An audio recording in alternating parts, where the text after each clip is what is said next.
That's why I do that, Ray. I've had some important people on podcasts and I've forgotten to hit record before. Oh, yikes. Yeah.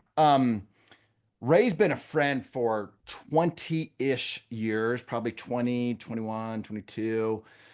We got to know each other way back when at Liberty Tax Service. We were in the sales. Well, Ray was in the financial, like he was a CFO or part-time, like in intermittent or in interim CFO, or maybe the real CFO, and a sales guy, and a sales guy, and a trusted advisor to the founder there. I do know that. And but Ray and I learned how to sell franchises together, and we were on that sales team, franchise development team for years over at Liberty. Yep. And then he was an area developer there, so he sold franchises, had a large area, very good business model. He did very well with that, and then bought into Club Pilates through me.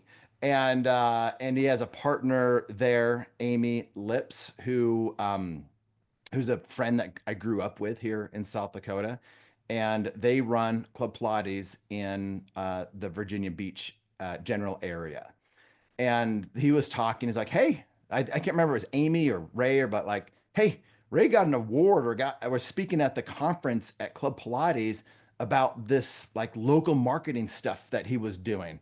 And my ears perk up when I hear local marketing. I don't think most franchisors, we got some franchisors on here, do a really good job with local marketing. And so, and a lot of it is up to the franchisee. So I thought, let's get him in here. Let's hear what he did with some local marketing in that Virginia Beach area with a brick and mortar, and learn from him today. So as this goes, I'll bring in a little color here and there, but put questions in the chat. If you have a question midstream, just raise your hand or just, do something to alert me. And this will be interactive. And without further ado, Ray Dunn, my friend, it's all you.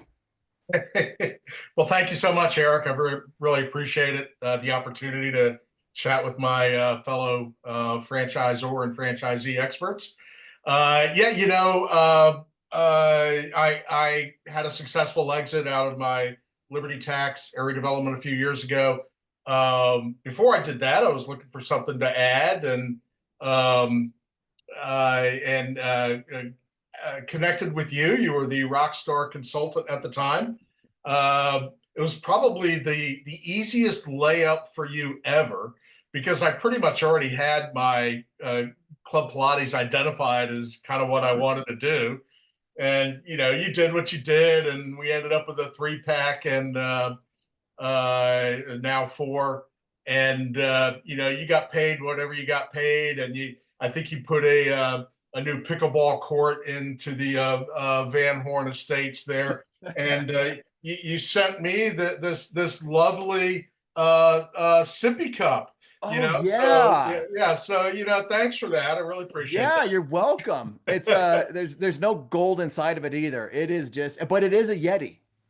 Yes, it is, and it looks like it's blurred out, but it says "I love franchising" on it, so customized. Anyway, that was great, and boy, it was a great decision there. They checked off every box I was looking for, and you and I and everybody on this call, we know how to vet franchisors, and so yeah, it's worked out extraordinarily well, and we continue on the expansion path.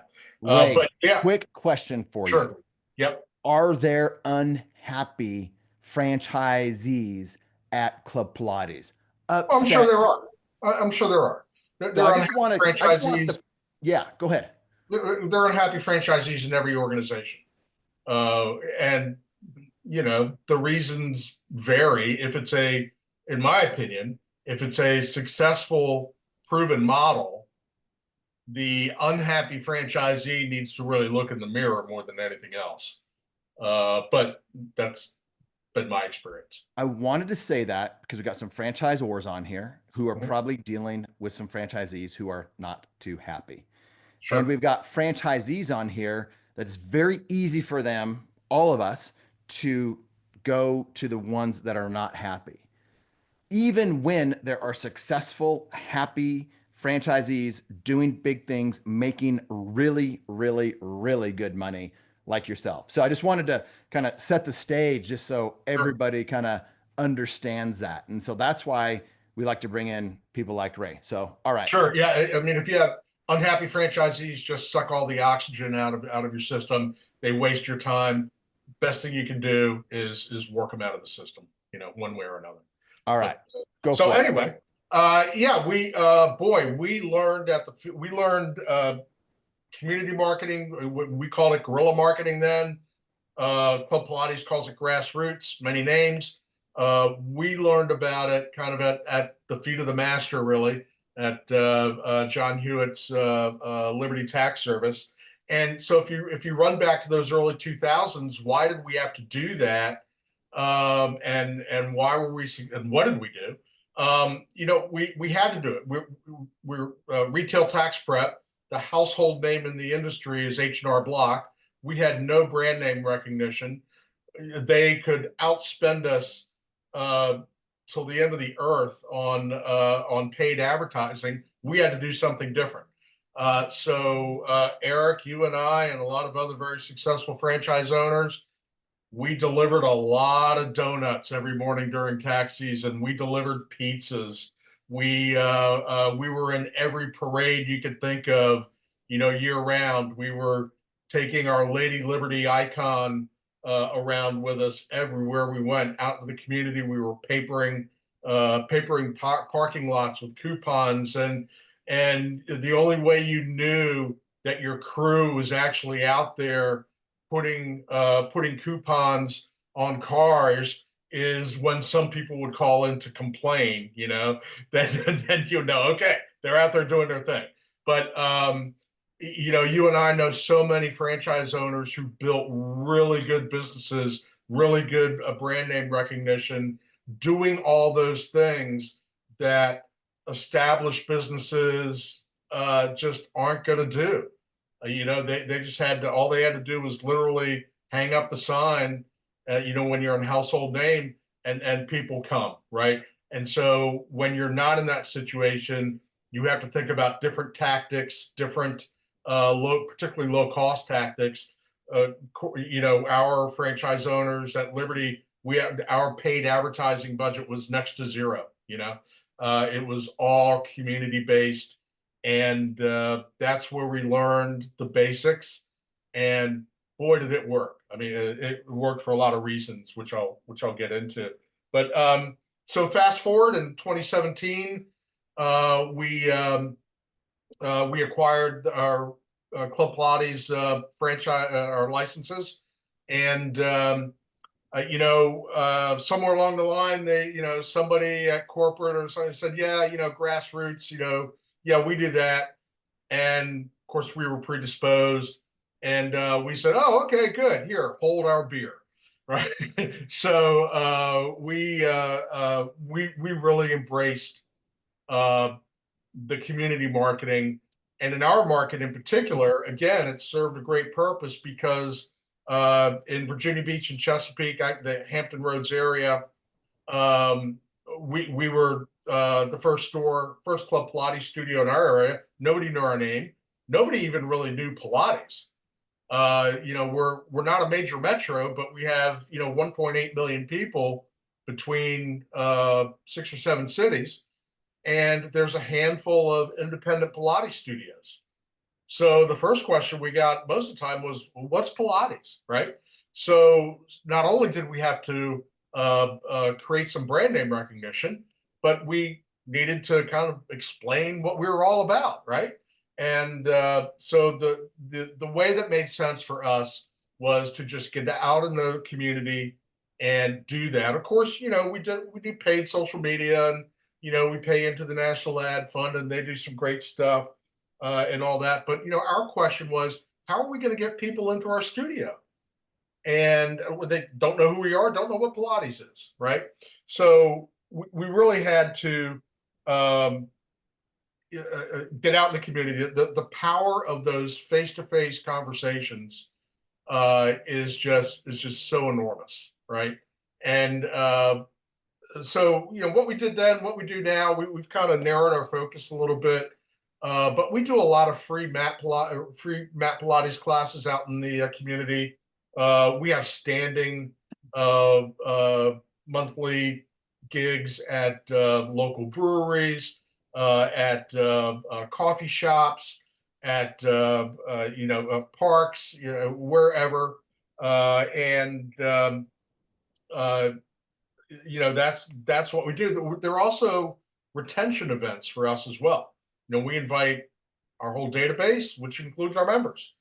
And when you talk about the power of those personal conversations out in the community, boy, those member conversations are they're just pure gold, right?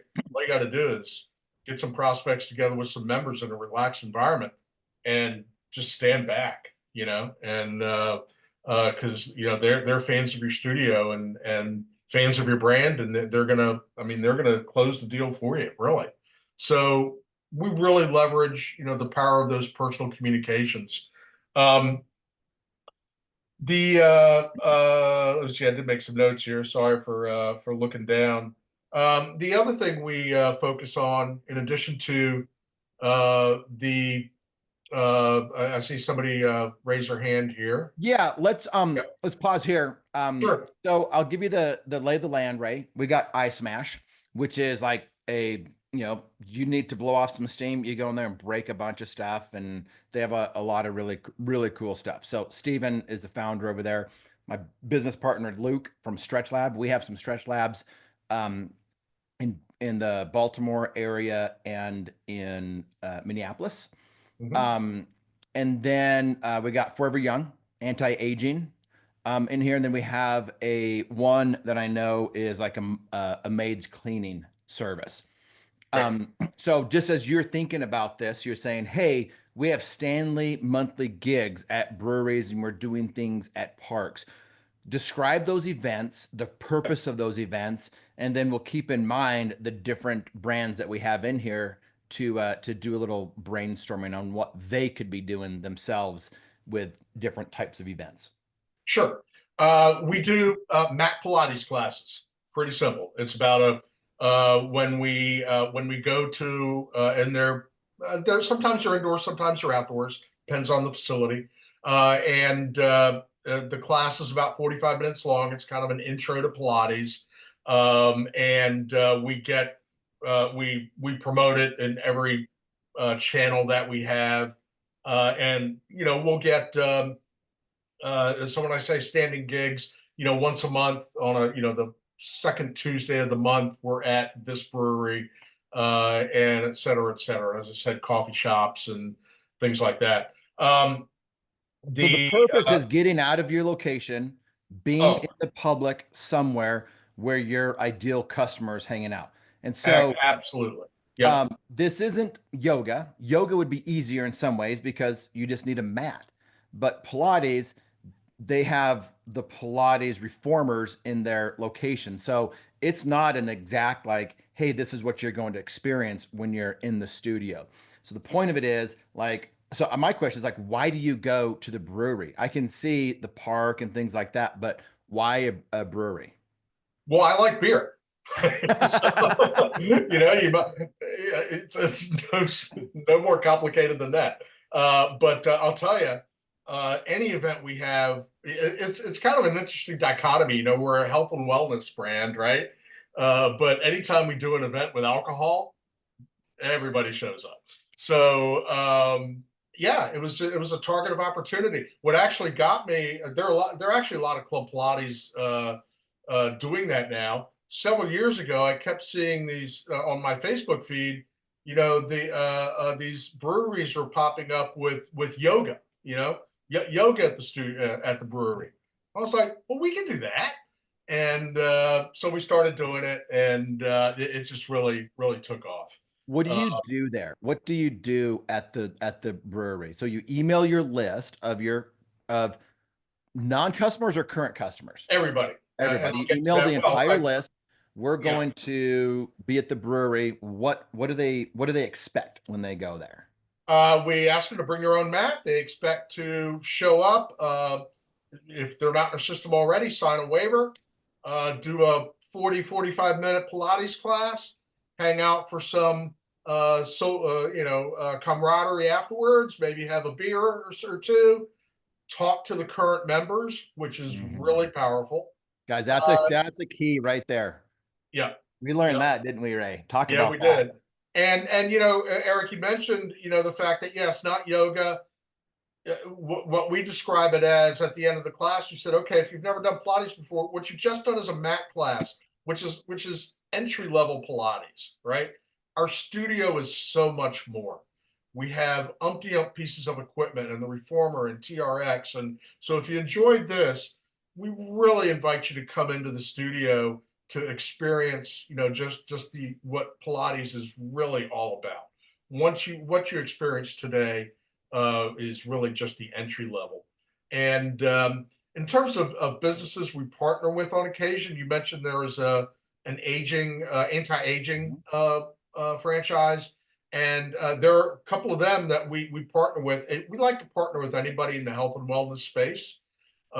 We have another standing monthly gig at a local vodka distillery, and usually we partner with a aesthetics and anti-aging uh, franchise.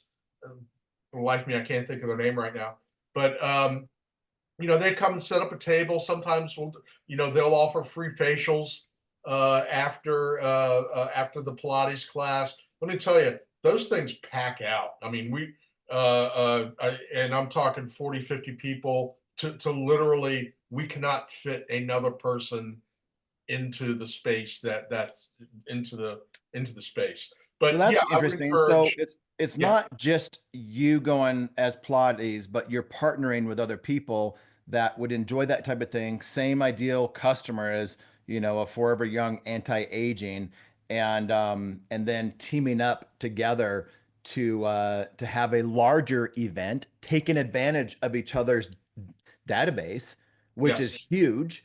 yep, I like that. I like it. Luke yep. says, "What does the arrangement look like for you, the hosting business? How do you cover the triple X? I don't know what that means, Luke. Triple X. Um, how do X they is a also? He's talking about mathematical money. He's talking about variable. money. X is Okay, Luke. unknown. That's a great question. For us, it's very simple. It's a couple hours of payroll, and that's it. Um, Now, some people will ask me, and I've been asked before about, well, okay, so what's the ROI on that, right?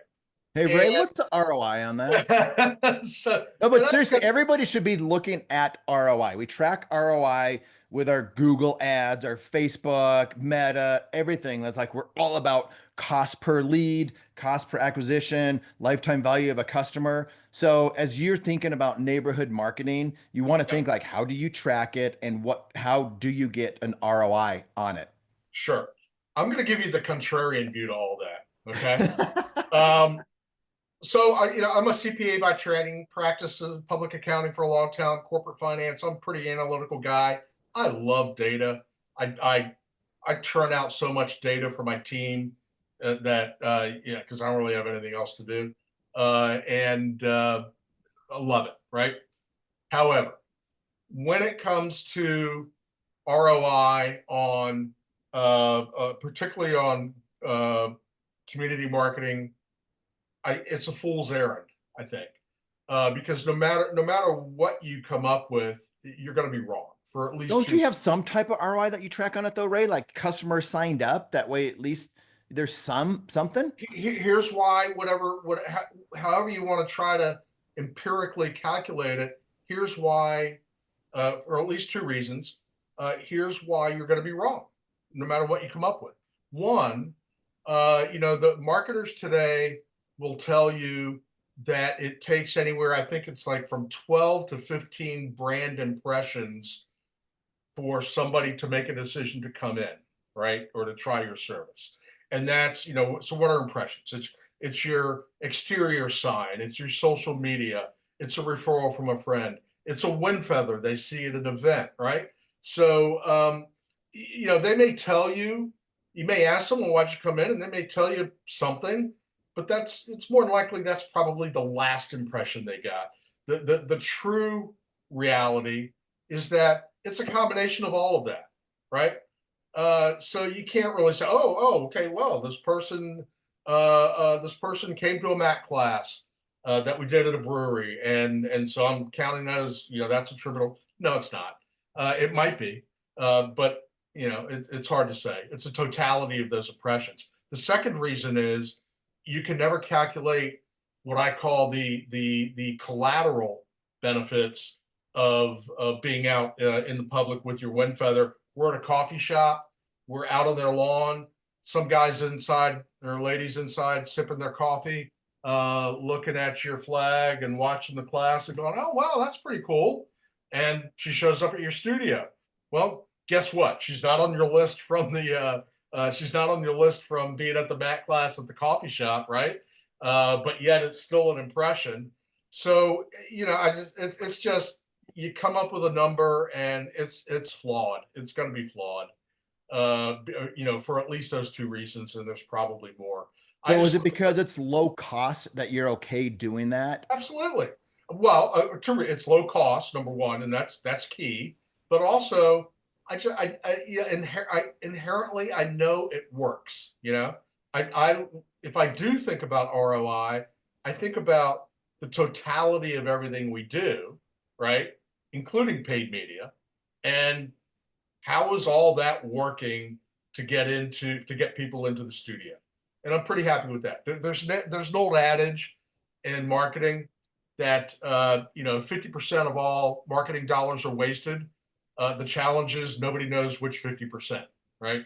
I look at it as a whole and say, am I getting the results that I want in the studio? And knowing that the community marketing is a huge part of that, the answer is unequivocally, yeah, I'm getting the results I want.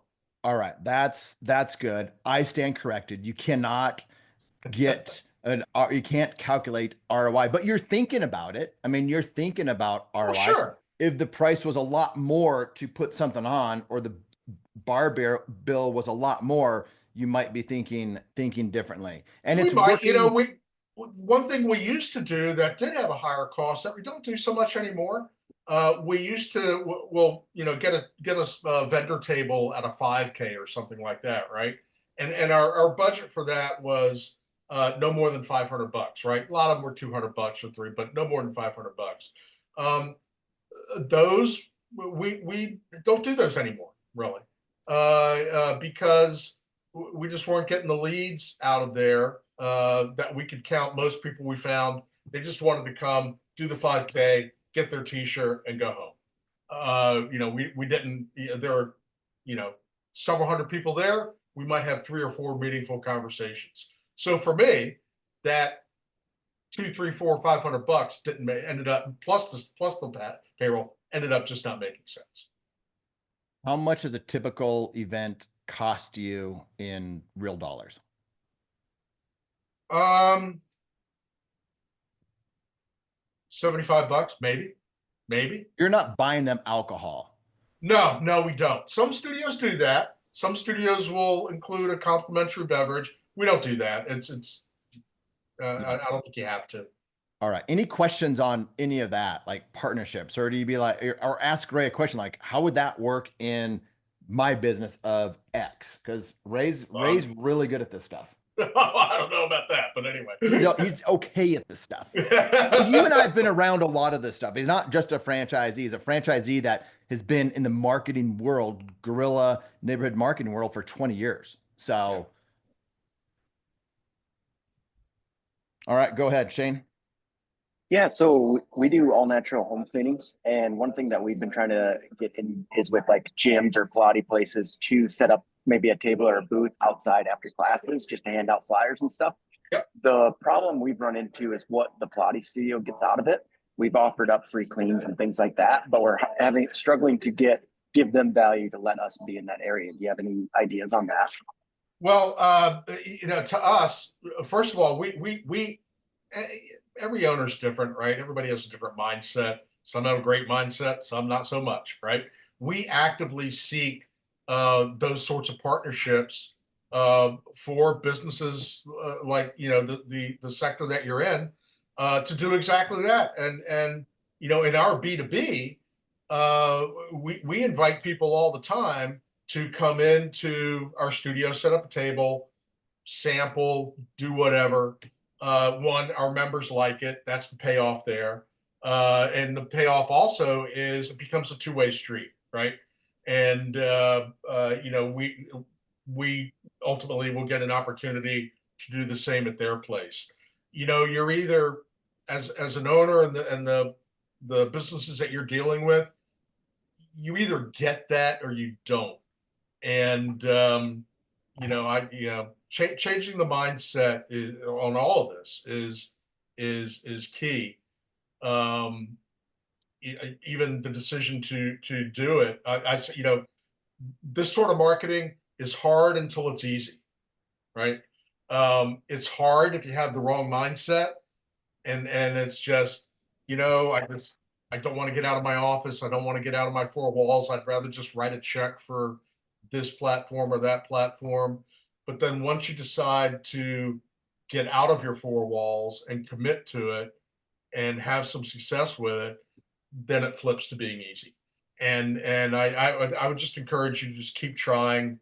Make sure that I'm sure you're probably already doing this, but when we approach a business, we make it clear that hey, can we come here and do that, and make it clear that it's a two-way street, right?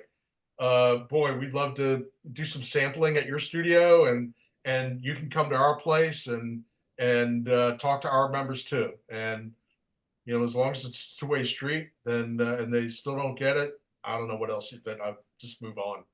Okay, So thank you. go ahead. Oh, so are you doing this as the owner, creating the relationships? Do you have a district manager, a studio manager? I don't do any of it. I do very little anyway. I sit behind my computer for a few hours a day. I own 4 Pilates studios. I've taken 1 Pilates class, and that was at Discovery Day.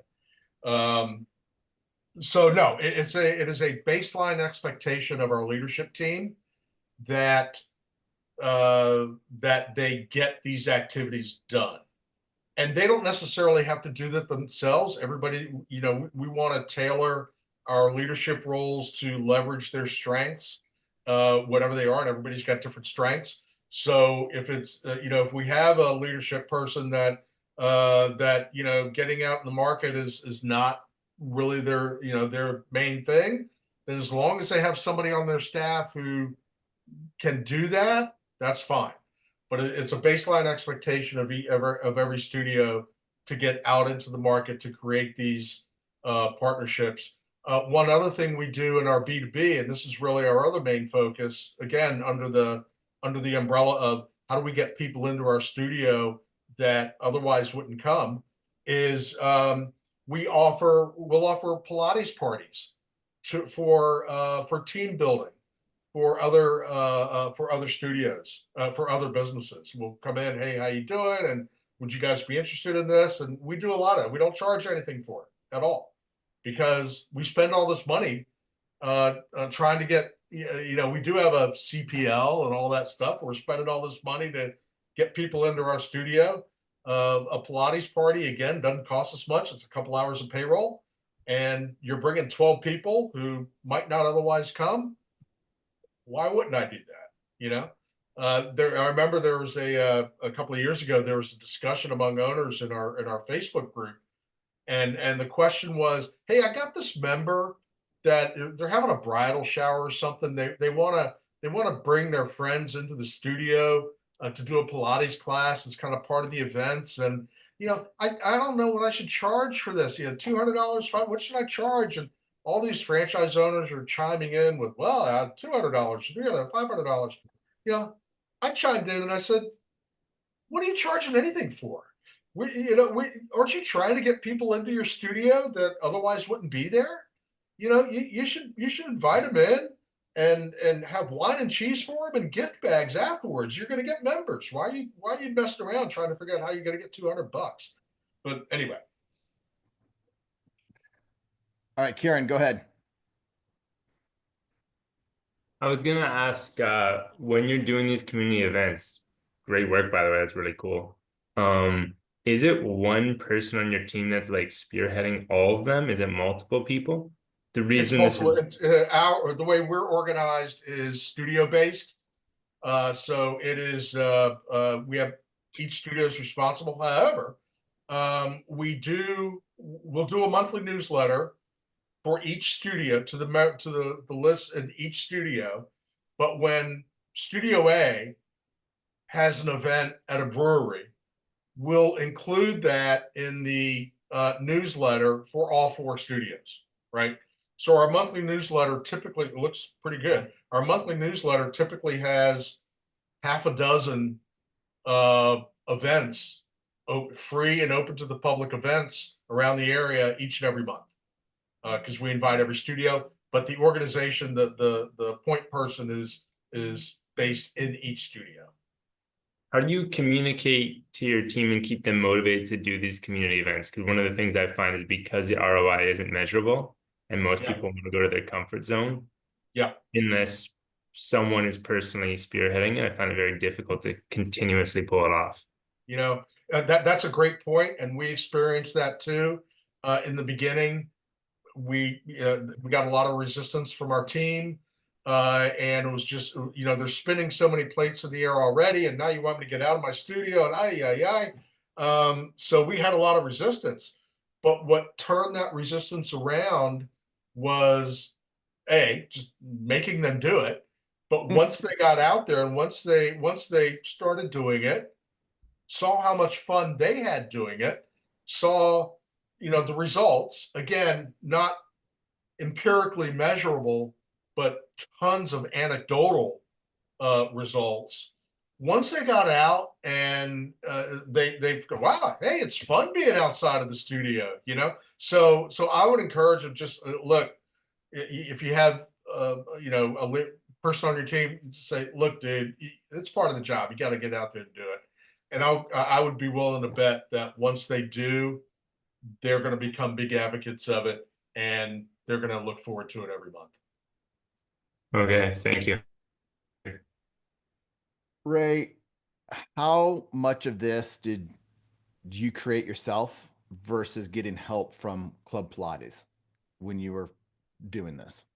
Not a lot of help from Club Pilates, other than the general philosophy of, hey, we do grassroots. They had some suggestions, fine, but we already knew what to do, right? You said it before. Where is our member going to be? Where, let's go meet them where they're going to be. We were already inclined to do that and knew how to do it. So we didn't really need any help from the corporate office. But they didn't have a playbook on this, is what I'm hearing. They didn't at the time. I think they might now. Okay. And they were, how many they did. studios open at the time? I'm sorry? How many studios open at the time? 2018, I would say a couple hundred or so. A couple hundred studios open. For franchisors out there, think about this, like a couple hundred studios open. They didn't have a playbook for this type of grassroots marketing. Like, you create that, you're going to be ahead of the game. And Yes. Or if you're a franchisee, like, that's a big system. They had a big system back then and they didn't have that playbook. So these are some of the things that, think about franchisees that are just going to take the bull by the horn and just get it done. You weren't doing this to hide it from them, but you were just doing it because it worked in your business. Like you and I heard a saying a long time ago, if it is to be, it's up to me. And It's like, give the franchisees and the franchisors that type of mentality that you have as a franchisee. Yep. You're exactly right. If it is to be, it's up to me. I mean, we're big system followers, right? And generally speaking, franchising isn't where you come to be creative. and do R&D. Franchises are where you come to follow the proven system.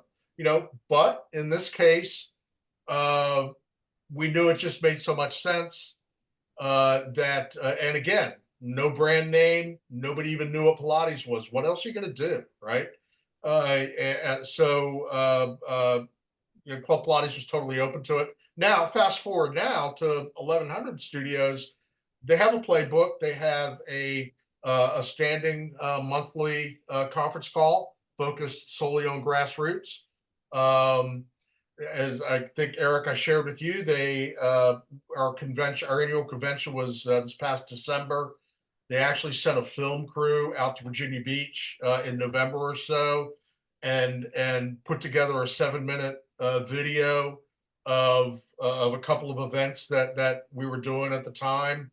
And they on the main stage at the convention, they showed our 7-minute video on grassroots. So they're all into it now, but yeah. So I hope that's in some encouragement to some of the emerging brands out there. Like we got Forever Young, Go Glow, The Talks, and then as franchisees on the call right now. So hopefully that just gives some perspective, because as franchisees, it's easy to want a lot more from our franchisor, and we're always pushing for more as franchisees. We always want more, always pushing more, but yeah, sometimes it's just things that we create. yeah. All right. So let me give you one metric that I do have that might entice some franchisors or franchisees to really, really grasp this. So pricing wise, Club Pilates recommends tiers, and I think there are like 6 tiers. We're kind of middle of the road. We're what they call tier 3, right? And they announce their studio rankings in terms of revenue every month, at the end of every month. So and I analyze that, pretty, like I said, I'm an analytical guy, except when it comes to ROI on grassroots. Today, or at the end of March, 83% of Club Pilates studios have higher pricing than we do. 83%, right? But our studios are well, we have 3 mature studios, 1 brand new studio, so I'm putting that one aside. Our 3 mature studios, we're in the top 28% of revenue, even though 83% of those studios have higher pricing than we do. Our studios are literally bursting at the seams, which can cause another set of problems. We're actually getting set to double the footprint size of one of our biggest studios and make it a double studio. But I attribute all of that to the totality. Well, a few things. We have a great team. There's no question about that. I attribute it to me staying out of the way as much as possible. And I also attribute it to the amount of time and amount of focus we put into being out in the community. So good. Do you have anything else you want to talk about, or should we dive deeper into this? Nothing really. Okay, Christine has a good question. So she's got, and it has the tox, which is like lymphatic draining. They're not open yet, but so people people don't know what we do. Once we're open, we can do mini demos, but until we're open, they can't. So any ideas for community marketing? So think about this, right? New product concept, new brand going into a market, not open yet, but this is like, how do you open up strong? Because we're all big believers in, at Front Street Equity Partners, I know Ray, big believers in having very good grand openings, that first month being open, like have it as many customers as possible. So so answer that for Christine. Like, what would you be doing in the community for that type of business? Sure. And again, I consider myself an expert in the sector I'm in, but beyond that, not so much. I would try to leverage many of the concepts we talked about here today, including going out to other health and wellness minded businesses and try to create those partnerships and have the info table there, etc.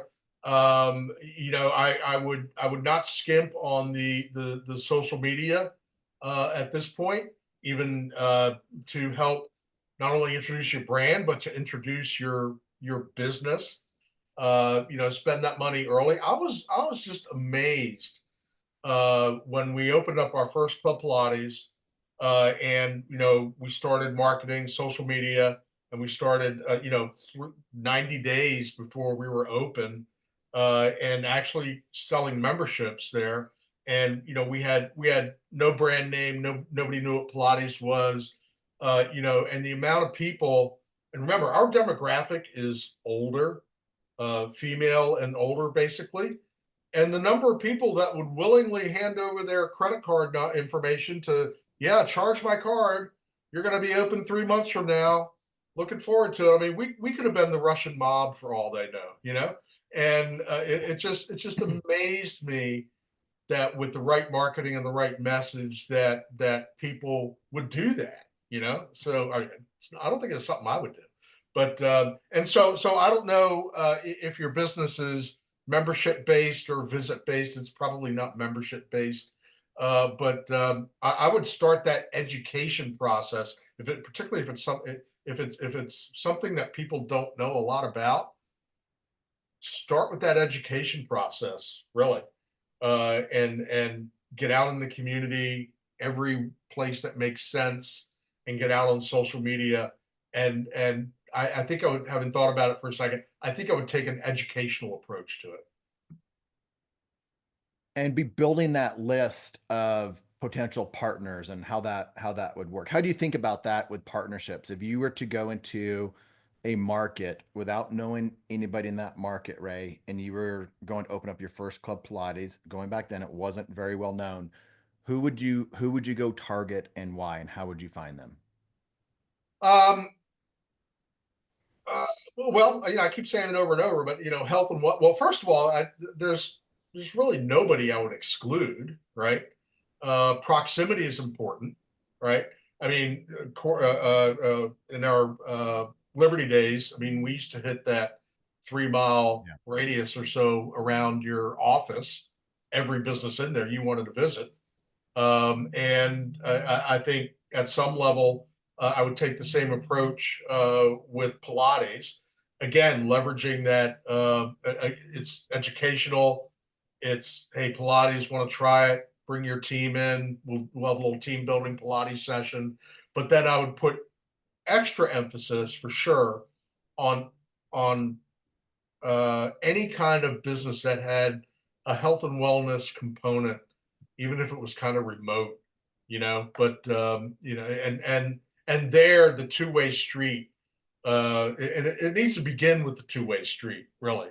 Uh, I would start with, hey, when we open, we would love to have you in our studio. We would love to host you in our studio. And oh, by the way, do you mind if I come here next Tuesday? Right? What does hosting in your studio look like? What's the value to them? Tell me what that means. It's pretty simple. They'll come, they'll put up a table. We have a actually a national chain of um, not GNC, but it's a GNC competitor, supplements, all that Yeah. kind of stuff. They'll come, they'll set up, and they'll have some giveaways and stuff.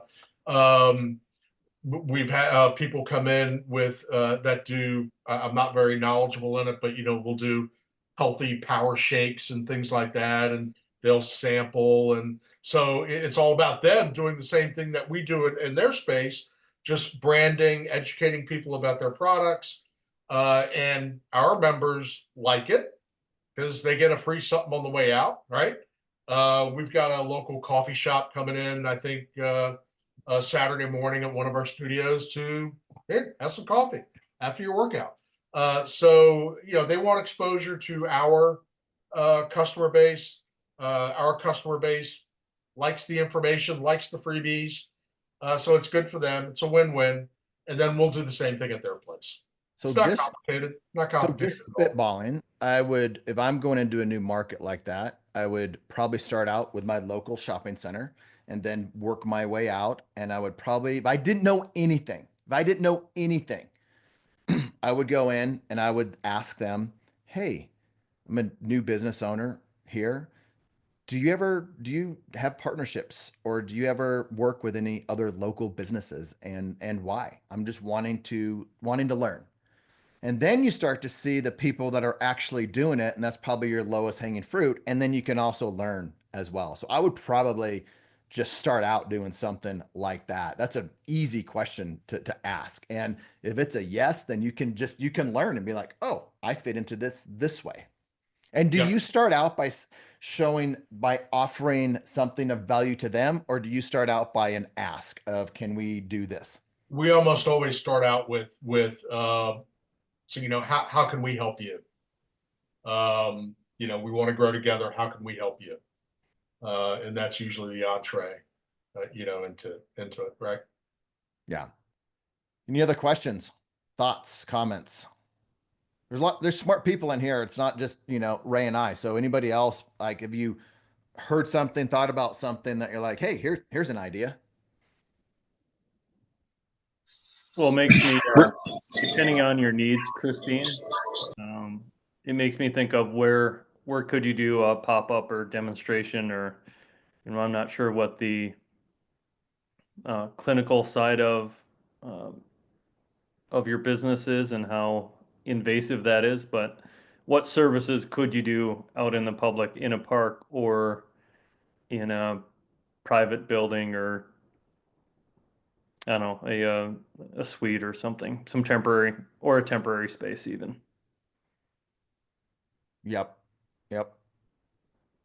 And we partner. I mean, we have several ongoing partnerships today with people in that exact line of business. And sometimes they'll do sampling, and sometimes they won't. Sometimes it's just informational. But I do remember several times we've had a similar company and that comes into when we do our monthly event at the vodka distillery, and I was there one night and they were shooting people up with something. I don't know what it was, but they were doing little injections or maybe some Botox or whatever. Or just saline solution. But yeah, it could be. Ray, you've talked a few times about having basically standing events.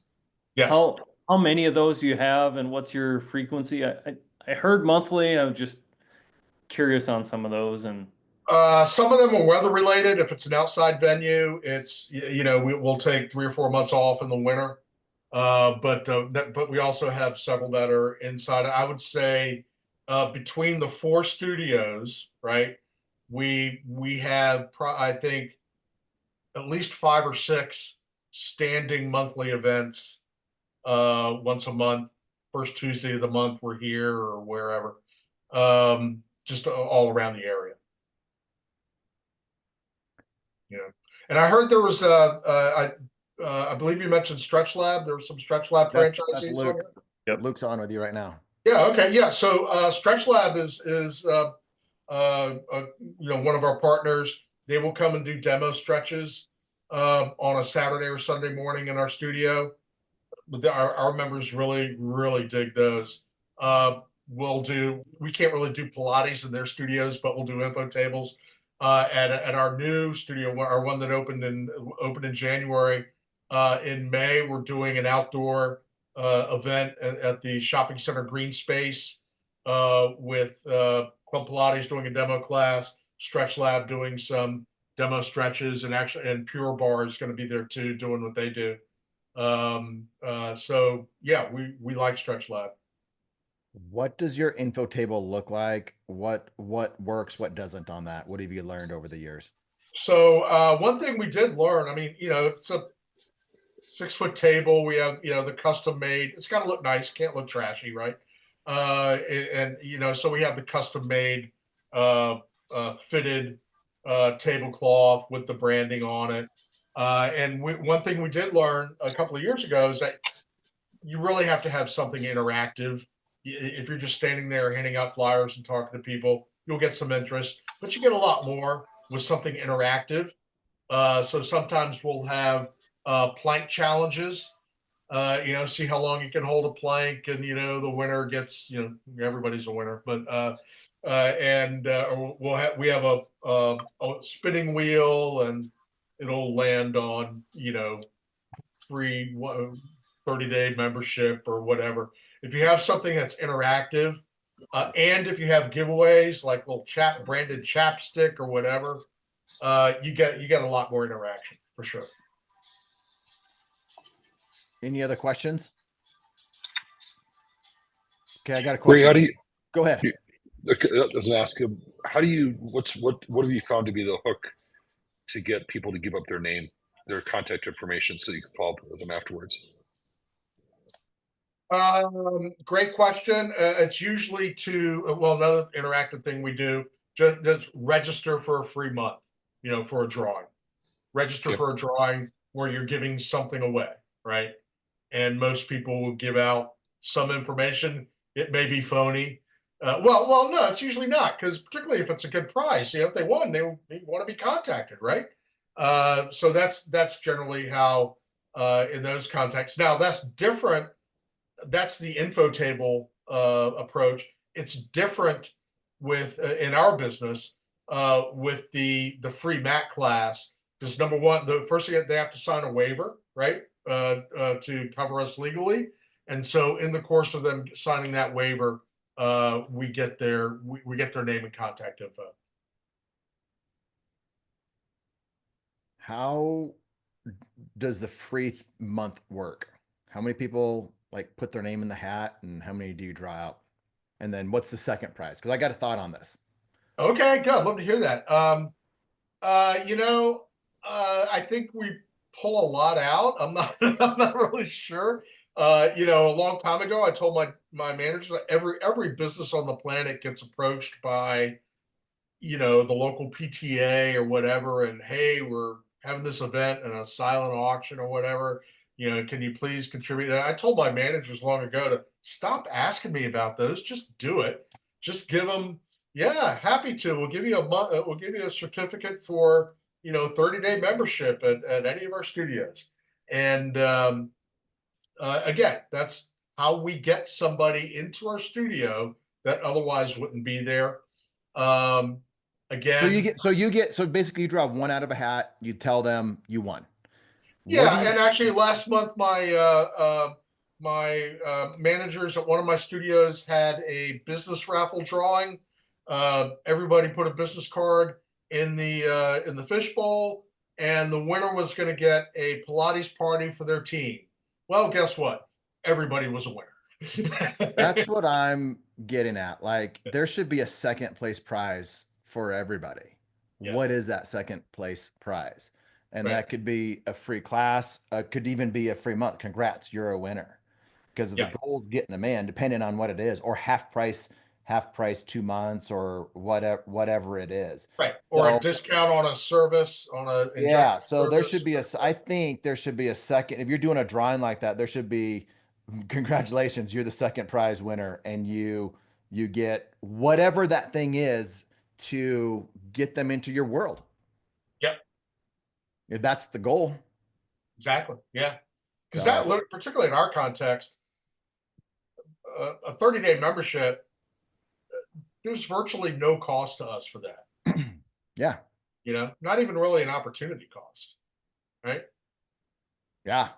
100%. So, I mean, I And think, a lot of those do turn into members. and then a lot of those do turn into members, and then just try something like that. I wouldn't, if I'm opening up or wanting to test something out for a month or two, everybody is a winner. They get the free thing, and then track that, and then look for the ROI, which Ray wouldn't measure, but I would. Track I the wouldn't waste my ROI on that. time. Like how many of those, you do it one way, do another test, or just do an A/B test with one. Give certain, half of people get the full prize, half get the second prize, or Yeah. whatever it is, and see what actually happens. Just test it out. Yeah, well, I'm writing that down. I like that. Good. And then let me know, Ray. Like, let me know if it's a if it worked out or not, or if I just lost you a bunch of money somehow. I'd like to know that too. All right, everyone. We're at the time. Thanks for coming, Ray. Thank you. And I'm Sure. gonna try to get this out and clean it up and get this out to everybody in some type of written format as well, so we can. Sure. And Erik's got all my contact info. If any of you guys want to follow up, please do. I'm available. There are lots of people out there who are successful with this. I'm just one of them. Erik's one of them. So there's lots of people you can learn from, but I'm happy to help anybody I can. Appreciate you, man. Thanks, Thank you, everyone. Ray. Okay, thanks. You guys have a great day.